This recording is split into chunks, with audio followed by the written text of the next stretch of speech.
김종구입니다. 오늘 아침은 전형적인 4월 말의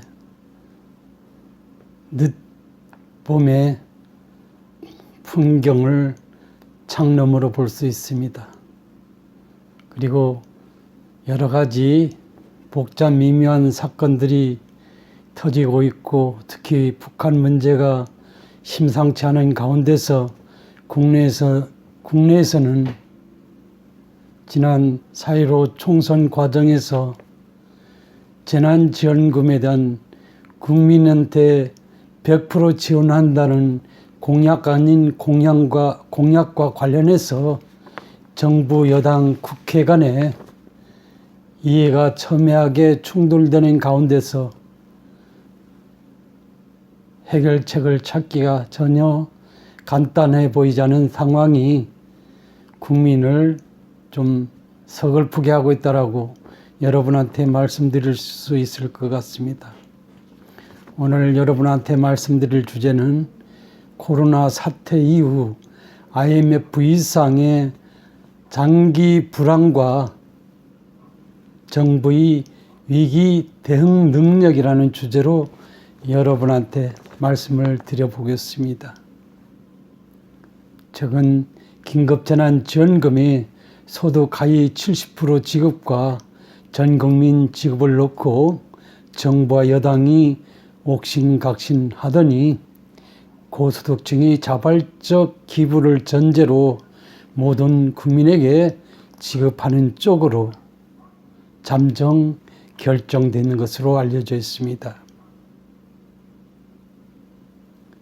이러한 발단은 정부 여당이 전국민 확대를 공약 아닌 공약으로 내걸어서 선거에서 재미를 봤기 때문에, 그래서 여러 가지 문제가 발생함에도 불구하고 불가피하게 어려운 살림에 전 국민에 대해서 100% 재난지원금을 지급할 당위성이 발생해 버렸기 때문에 정부 여당이 노심초사하는 것으로 알려져 있습니다. 이런 상황에서도 특히 선진 경제 대국의 코로나 사태는 진정 기미를 보이지 않고 계속 확진자, 사망자 추세가 늘어나는 상황이 전개되고 있습니다. 이런 가운데서 세계의 경제 석학들이 주된 주장은 코로나 사태 이후 특히 선진 경제 대국을 중심으로 한 장기 불황 사태가 인류를 크게 어렵게 만들 것이라는 예측을 쏟아내고 있습니다. 우리나라에 닥칠 가능성 또한 매우 크다고 하지 않을 수 없습니다. 이러한 상황에서 IMF 당시 청와대 경제수석을 지낸 김인호 씨가 작년 외환위기 회고록이 관심을 끌고 있습니다. 그는 회고록에서 당시 IMF 상황을 다음과 같이 회고하고 있습니다. 기업들은 차입 경영으로 치달리고 있었고 금융제도는 낙후했으며 정부 역시 고도 성장의 추세에 있었다. 여기에 기름을 부은 것은 나쁜 정치였다. 대통령은 아들 구속 이후 내임덕에 빠져 위기 대응이 무력한 상황에 놓여 있었으며 오로지 퇴임 후 안전보장이 최고의 관심사로 대두되고 있었다. 여야 대통령 후보는 나라는 뒷전에 놔둔 채 오로지 선거를 위해 막중한 경제 현안마저 정치적으로 악용했다라는 묘지 김인호 경제수석의 회고록의 일부라고 볼 수 있습니다. 게다가 최근 현 정권에 대해서도 일말의 기대도 갖지 않는다는 사람들이 많아지고 있습니다. 노무현 대통령과 문재인 정권 사람들의 성향, 식견, 능력, 2017년 그들이 내건 대선 공약, 집권 후 그들이 취한 정치, 경제, 사회, 외교, 안보 등 일련의 정책을 들여다보면 우리나라 경쟁력을 현저히 떨어뜨릴 뿐만 아니라 이 지구상에서 매우 취약한 나라로 만들 우려가 없지 않다라는 예단을 내놓고 있습니다. 지금은 집권 3년 차입니다. 우리나라가 처한 국내 여건이 그야말로 위기 상황이라 해도 과언이 아닙니다. 살벌한 현실이 미래를 긍정적으로 예측하는 것을 저 같은 경제 문외한일지라도 감지하게 한다는 사실입니다. 설상가설롱으로 국내외 전문가들은 대공황에 버금가는 장기 불황이 닥칠 것이라고 합니다. 23년 전 IMF 6기는 지나가는 태풍급이었습니다. 그리고 아시아 일부 신흥 경제 대국들이 무리하게 달러를 빌려서 쓰다가 벌어진 유동성 위기, 그 수준의 IMF였습니다. 그래서 당시 우리나라를 비롯해서 아시아 제국들이 능히 위기 상황을 극복할 수 있었다라는 김인호 수석의 회고를 통해서 우리가 인용해 볼 수 있습니다. 그렇지만 바이러스 전염병에서 비롯된 지금의 코로나 사태 이후의 위기는 그야말로 시계제로의 지구촌 전체에 밀어닥칠 위기라는 예측이 우세합니다. 현재 잘 나가고 있던 선진 경제 대국들이 경제가 하루아침에 올 수도 되는 수준까지 이를 수도 있고 장기 불황에 직면할 수 있다는 것입니다. 이런 상황에서 특히 자원도 없고 주로 수출로 먹고 사는 문제를 해결하는 우리나라, 그러면서 주변에 강대국으로 둘러싸인 우리나라는 그 위기가 현실이 될 경우 일협편주의 신세가 될 가능성이 매우 크다는 그런 예측도 나와 있습니다. IMF 위기 당시에도 2년 가까이 전직 대통령 재판과 대선으로 매우 혼란스러웠습니다. 그럼에도 사회적으로 정과 배려도 있었고 옳고 그른 문제에 대한 상식도 있었으며 언론이 비판에 대해서 정부나 정치권은 본질적으로 귀를 기울일 줄 알았습니다. 그러나 지금은 전혀 아닙니다. 정권 마음대로 가는 듯한 그런 양상이 현재 봅니다. 기소된 자가 국회의원에 당선되고 하는 이런 사태들을 연상해 본다면 나라의 어떤 질서가 정상적이지 않다라는 그런 생각을 하게 합니다. 특히 정치권은 마이동풍격이라는 점을 강조드리고 싶습니다. 건전한 상식을 갖고 세상 돌아가는 꼴을 보면 전혀 아닌 것 아니냐는 그런 우려를 자아내게 하고 있습니다. 이런저런 사정에 비춰서 지금 상황, IMF 당시 상황과 크게 다르지 않아 보입니다.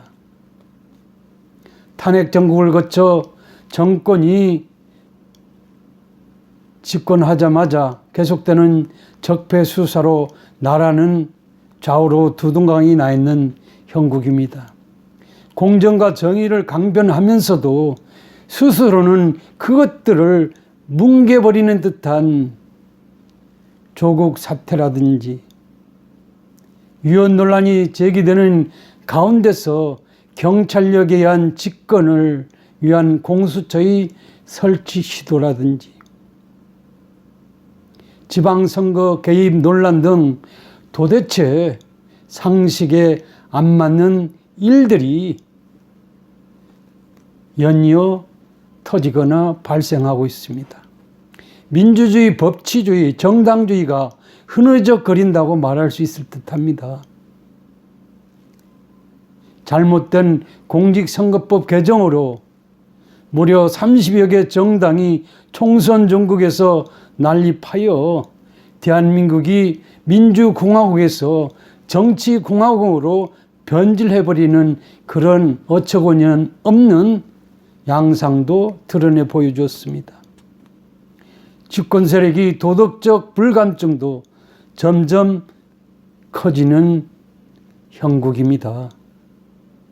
얼마 전 부산시장이 성추행 혐의로 스스로 직에서 물러나는 어처구니 없는 사태도 발생했습니다. 그렇다면 대통령이 남은 임기 중 도대체 공이 어디로 튈지 모르는 상황이라는 시중에 여론이 드높습니다. 자료를 들여다보면 IMF 때는 산업화가 붐을 이루고 있었던 때라 경제적 펀더멘털이 지금처럼 전혀 나쁘지 않았습니다. 한국그룹을 비롯 YS 정권과 정경유착을 했던 기업들이 줄줄이 도산하는 사태로 이어지기는 했지만 대부분의 기업들의 경쟁력은 상대적으로 지금보다는 높아 있었습니다. 물론 정부의 친시장적 경제 정책도 한 몫을 했다는 전언이 우세합니다. 그러나 지금 우리나라 기업들은 물론 나라 전체의 경제 기초 체력이 점점 부실해지고 있습니다. 재난 지원 등 각출로 인하여 국가 부채는 아마도 40%대 이상을 넘겼을 것으로 예측이 되고 있습니다. 이러다가는 신용경색으로 인해서 제대로 국가가 위기 상황에서 돈을 써야 할 때 유동성 위기에 직면할 수 있는 그런 상황에서 외국과의 통화 수화법을 통해서 난국을 해결하는데 크게 장애로 작용할 우리가 있다는 점에서 지금 재정 상황이 흥청망청하면 대단히 우려스럽다고 하지 않을 수 없습니다.